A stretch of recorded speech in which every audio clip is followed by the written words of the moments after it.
Canadian football league का title Calgary स्टैम्पेडर्स ने अपने नाम कर लिया।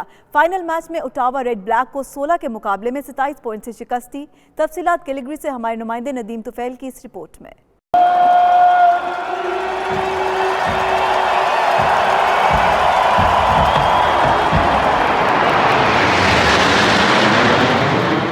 दो 2014 और 2016 में फाइनल हारने वाली कैलगरी स्टैम्पेडर्स की टीम बिलाखिर ग्रे कप अपने नाम करने में कामयाब हो गई। इख्तितामी मैच के दौरान ओटावा रेड ब्लैक के 18 पॉइंट्स के मुकाबले में 27 पॉइंट्स स्कोर किए।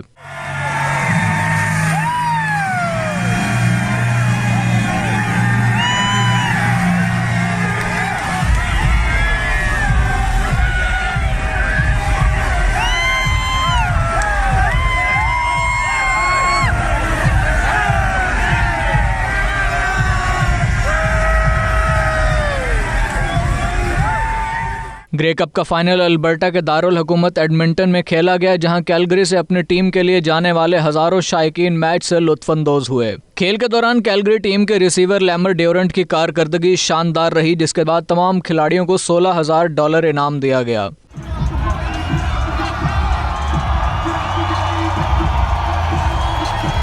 जीत की खुशी में कैलगरी डाउनटाउन में खास रैली का एहतमाम किया गया, जिसमें हजारों शायकीन ने अपनी टीम का इस्तकबाल किया। Nadeem Tufail, 92 news, Canada.